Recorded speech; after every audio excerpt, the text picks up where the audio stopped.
let's start by taking your thoughts on the trading floor for today. The market did a flip just between a few seconds there from initially in the green, 0.04% in the green, and then went down to red to now close at 0.17% in the red.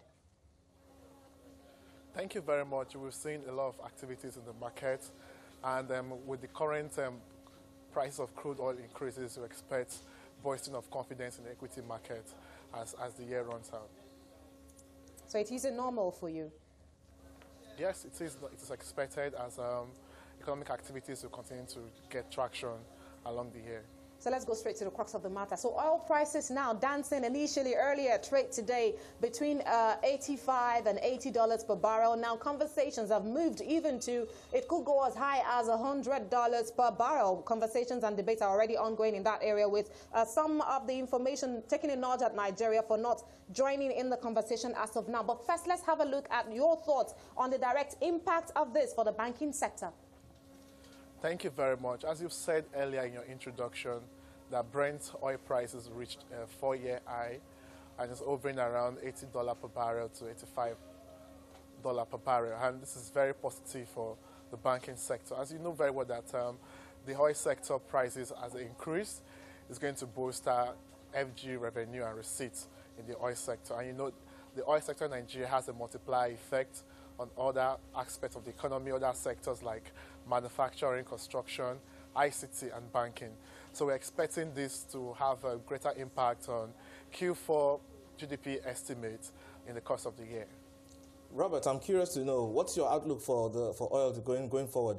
We're seeing that the sanctions are going to hit in on the U.S. are going to hit in with their sanctions are going to hit in for Iran very soon.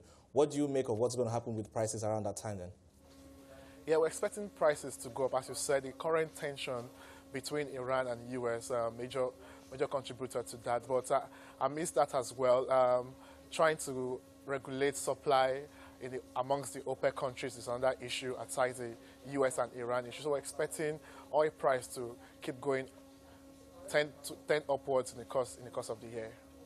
So, Robert, well, the meat of the matter for now is about projections. First, celebrations that oil is doing good for now, and then projections about reaching $100 per barrel. It is very normal, I believe, to consider or to begin to consider what Nigeria is doing in terms of buffering the reserves as a result of gains that we are making from oil. How will this directly impact the markets? Thank you very much. 3 things I would like to point out. Number 1 is recovery. You know, the oil sector in Nigeria is largely exposed to a lot of banking credit, and in recent times, especially during the recession of 2016, most of our contractual obligations of oil companies have not been met due to falling oil prices and decline in production levels. As you noticed in the last Q2 GDP report, that oil sector declined by 4%, coming from an improvement of 10.4% in previous quarter, year on year. So we're expecting the fact that NPL recoveries will step up. The bank's credit admin system and recovery system will come up with aggressive follow-up to push up NPLs in the sector. Another thing that we'll also look at is credit to the oil sector. The credit to oil sector is going close to 3.4 trillion naira in Q2. Also expecting that to increase. And you know, when the sector is being boosted with revenue and with more funds, the companies that have contractual obligations will be able to meet their obligations, pay their loans, and make more deals. And lastly, as well, as I said earlier, we can look into revising Q4 figures. If this production level should go up to 2 million per barrel and oil prices should go above $80 per barrel, we are looking at revising our Q4 GDP estimate to maybe around 1.9%. Robert, your thoughts on credit to private sector? Yeah, I mentioned that earlier, that credit to private sector, comparing Q1 and Q2, there was a slight increase in credit to private sector. That's to the oil part of the private sector. But largely, again, we're expecting credit to private sector to increase again in Q4, because, as I said earlier, the oil sector has multiplier effects.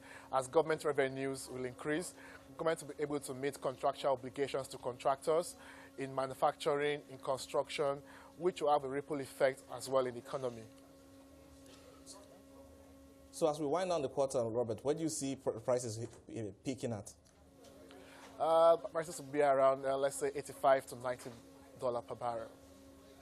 You did hint that your outlook for Q4 2018 that it is positive. I'd like you to shed some light on what you think would be the drivers of this positive outlook that you have. Yeah, the two key drivers for this positive outlook. Number one, if prices continue to trend upwards. Number two, if production levels in Nigeria increase. You know, in Q1 2018, we had an average of 2 million barrels.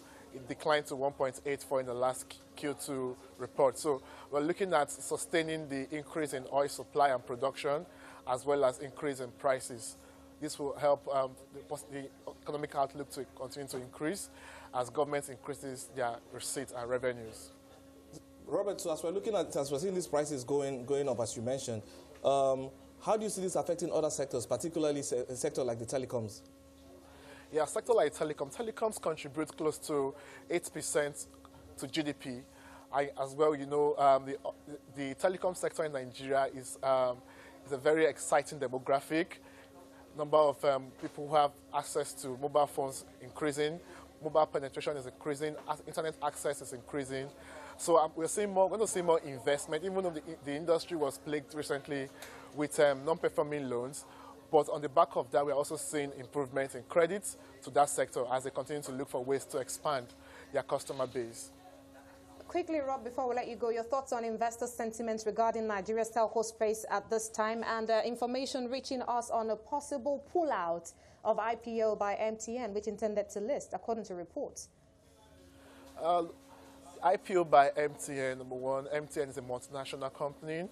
The IPO, the listing of ordinary shares on the Nigerian Stock Exchange, it's a premium stock, and we're expecting that to trigger the equity market because of less volatility pressure from the IPO listing. So if MTN could go through and see through that listing, it's going to be very positive for the equity market.